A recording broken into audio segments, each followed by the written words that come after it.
Tilly steeled herself. Why are you here? She croaked. Everyone turned to look at her. What did you say, girl? Chalk said. Tilly swallowed and thought of the look of righteous indignation when Anne had cracked the slate over Gilbert's head. Be brave. I said, why are you here? She repeated, her voice more even this time. Where else would I be? Chalk replied. This is my office. But wherever I've been the last few days, you've been there too. Are you following me?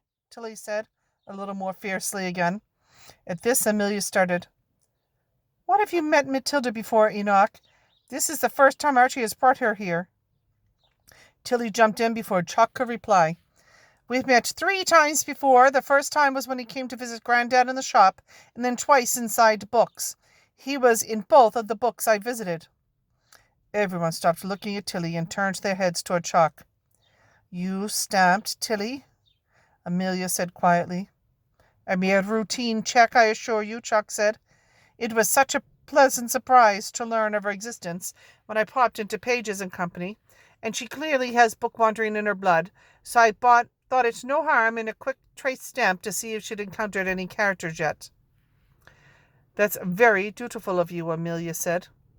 You know, my research interests lie in the earliest signs of book-wandering and the abilities of our younger wanderers, Chalk said, still calm. With such potent genes as Matilda here, it seems a waste to not monitor how her abilities were developing.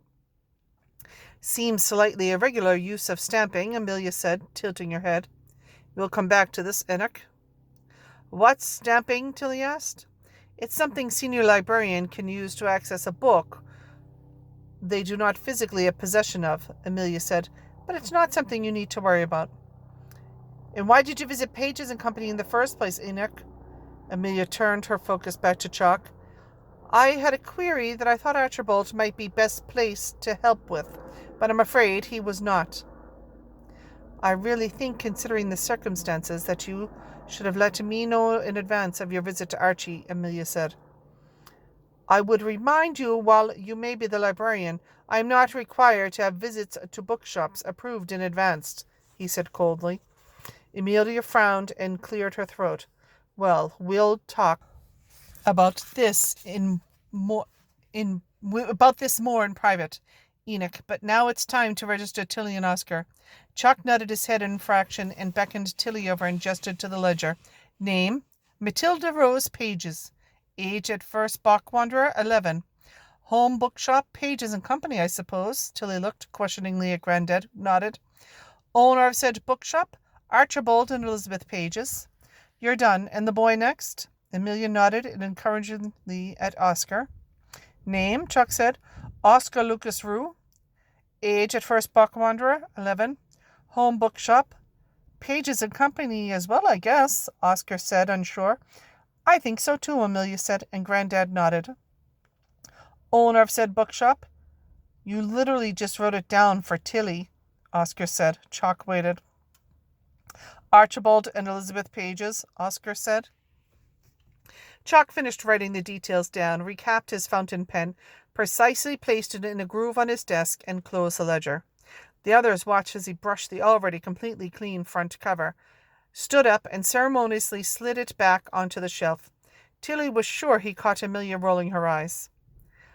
Are all these books full of bookwanderers? Tilly asked. Why do you keep all these records? Yes, they are, Amelia replied. The underlibrary has been operating for a very long time, and we believe people have had the ability to bookwander since books were first invented. More importantly, we keep records so we can keep track. We can't have unmonitored readers wandering about important texts, and we can't have characters straying out of their assigned pages without our knowledge. And it's also a wonderful record of our history, Amelia added. A family tree of readers. Are you in there? Tilly asked shyly. Yes, of course, Amelia said, pulling down a ledger from the top shelf and flicking through its pages. Here we go. Oscar and Tilly peered over her shoulder and saw her details recorded just as theirs had been.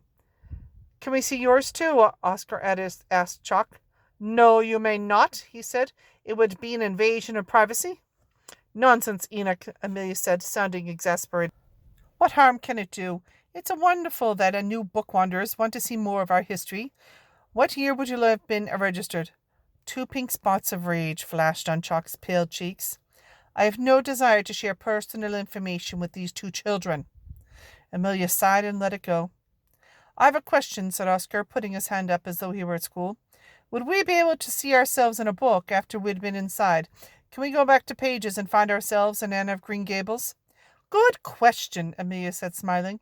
When you walk into a book, it's one of usually thousands of copies of that book, and you can't do any lasting damage to it.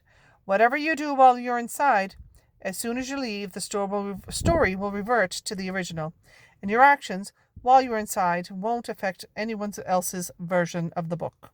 We don't recommend straying too far from the original story when you're book wandering, but it's not possible for you to permanently change a story that you didn't create. Apart from the source library, of course, where... Chalk interrupted her. That's classified information, Miss Whisper. Not for Bookwanderers, Enoch, Amelia replied. She pulled out the key that was on the chain around her neck. There are only two of these keys in existence. This is one here, and the one that belongs to Mr. Chalk. They are the only way to access the source library, where first edition of every book in English is kept. 2 copies of every book are delivered upstairs to the British Library. One goes into their stocks, and one comes down to us via Julian, the librarian upstairs, whose job it is to liaise between the 2 libraries. Once it's delivered, it's stamped and catalogued as source and imbued with the protections and powers of one. Those editions are fiercely protected because if you travel in those books, you risk permanently altering the stories inside for all readers to come, and not to mention the fact that those books are particularly potent and the original characters in them have permanency and power that other editions don't. It's very important that we keep source characters in and readers out. And changing the story would be bad, right? Said Oscar. It would be a disaster, Oscar, said Amelia. I'm sure I don't need to tell you how powerful books are. Books can change minds and change worlds, open doors and open minds, and plant seeds that can grow into magical or even terrifying things. Stories are things to be loved and respected at the same time. Never underestimate the power of them. It's why books are often casualties of censorship. Those who ban or burn books are those who are scared of what can be found among their pages. But imagine what might happen if those people also knew there was a way to permanently damage those stories. It's why we are so secretive. What we do could be put to such terrible use in the wrong hands. But regular book wandering isn't dangerous, right? Tilly asked nervously. I'm afraid it's not that simple, said Amelia. Though the stories will always snap back to the original text once readers return to the real world, it gets a little bit more complicated while they're inside the story. As you'll know from visiting Avonlea, the world you are in is as real as it feels when you're reading it. You can touch things, you can eat and drink, you can interact with the story. However, that also means that you can get hurt and even die. And of course, there's always the danger of getting lost in a book. If you stay for too long, your knowledge of real life starts to become hazy and time gets muddled.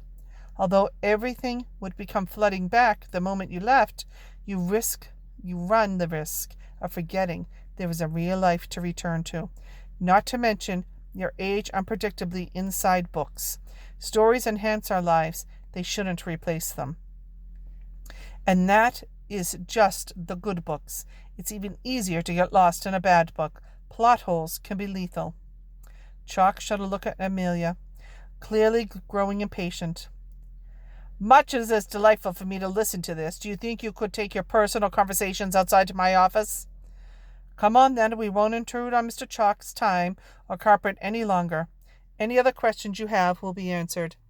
In your introduction, Amelia said, let's go and see if Sebastian has time to do that for you now. Chalk watched them leave in silence before shutting the door firmly enough for it to be categorized as a slam, if you're paying attention, which really no one was anymore.